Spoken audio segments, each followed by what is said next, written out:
Paine faced death, on my count, at least 6 times in his life, and he didn't back down. He kept moving forward.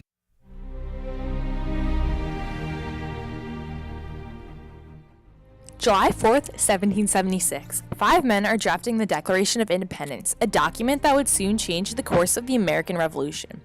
No longer would the American colonies be controlled by the British. If it was not for one man in particular, however, the reactions of the people would not have been as extreme. This man was known as Thomas Paine. Influenced by the scientific developments of the time, Paine, with ink and feather, publicly advocated for unconventional and revolutionary ideas in a time when few even dared to voice their opinions on the unjust treatment of the colonies by England. His words also swayed many colonists to believe in the inevitability of separation with England. Even after the conclusion of the American Revolution, Paine remained a crucial figure in politics due to the extension of his beliefs in regions across the globe. In London 1772, Paine met Benjamin Franklin, who paved a way for him to travel to America. There, Paine became involved with the politics regarding the British colonies and immediately took the side of the Americans. After only 14 months in the colonies, Paine had Common Sense published. So Common Sense introduced to the world the concept of representative democracy. It didn't exist outside of a small county in Switzerland, I believe. This was on a huge scale, and they said democracy is impossible. Most of the founding fathers were against the concept of democracy, and Paine introduced that system. That's what changed the revolution, because people were then fighting for something new, give them more power. Common Sense was divided into 4 sections, each presenting a different argument for the separation of the colonies from Britain. The first part called for the institution of elections as they represented the people, while the second part declared that honest workers are far more valuable and worthy than a king. In addition to this, Paine discussed his thoughts on the present state of American affairs as well as the ability of the colonies to be independent. Paine believed that democracy called for greater equality in comparison to the rule by monarchs across the sea. Due to the understandable nature of the pamphlet and various biblical references, it was largely successful. At the time, Paine's writing was incredibly forward and risky, especially due to the fact that England was the greatest world power. The pamphlet sold over 500,000 copies, and despite having hid his name from the publication, instead signing it as an Englishman, many colonists eventually found out that Paine was behind the writing of the document. Overall, he took a stand by going against the views of the time, which garnered him both positive and negative recognition. 5 months after the initial publishing of Common Sense, the Second Continental Congress met and the Declaration of Independence was written. It was Paine's words that paved the way for a new national identity.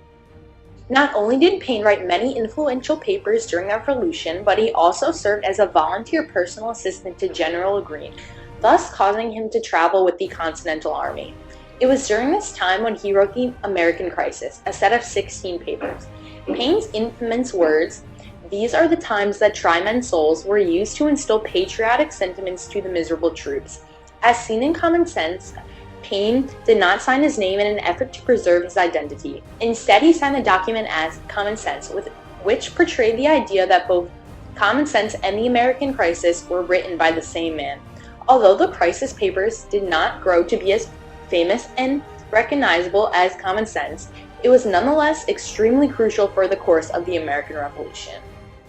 It brought in thousands of new recruits, and they fought the Battle of Trenton, fought the Battle of Princeton, and they changed the tide of the military. It became a stalemate militarily, which is what they wanted. Thomas Paine also visited France amidst the French Revolution, which is when he wrote Rights of Man. Much like Common Sense, Rights of Man was an attempt to disenfranchise the idea of a monarchy in France. It provided another example to other nations that a monarchy was not a proper form of government. In this document, Paine recounted the events that had ultimately caused the overthrow of the French monarchy to be inescapable.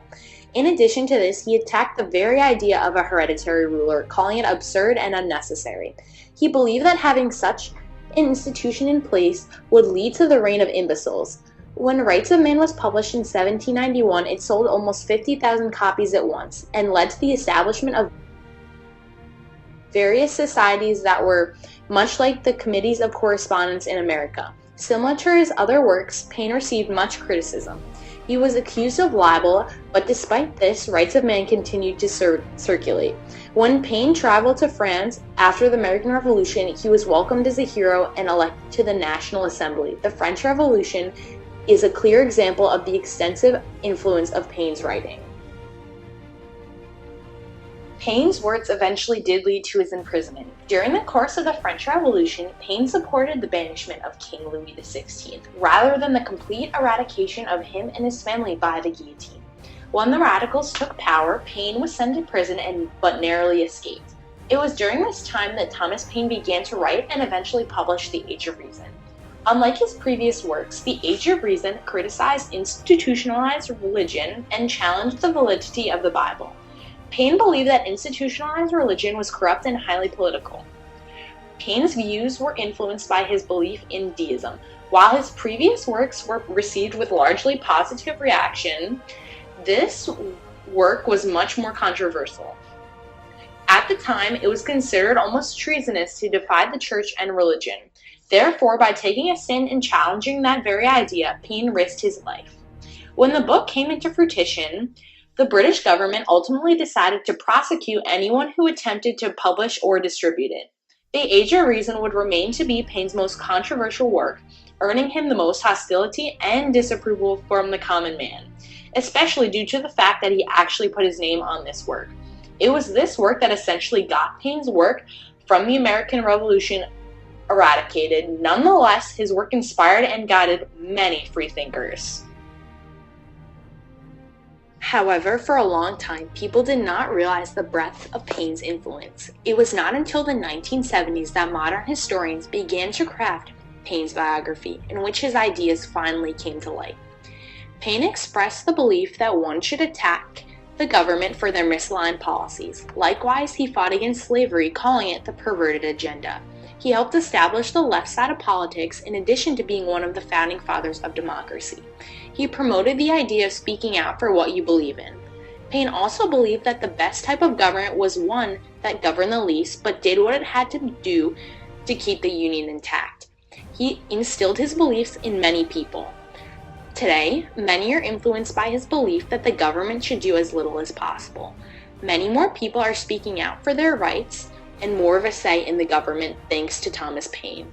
Paine also helped establish the first Social Security program. In his pamphlet, The Rights of Man, Paine outlined a complete welfare program for the colonists. In the program, he clearly put forth the first Social Security plan. He believed that the government should use their power to help its people. Finally, Paine was one of the founding fathers of democracy. He fought for people's rights. He fought for democracy and more of a say in the government.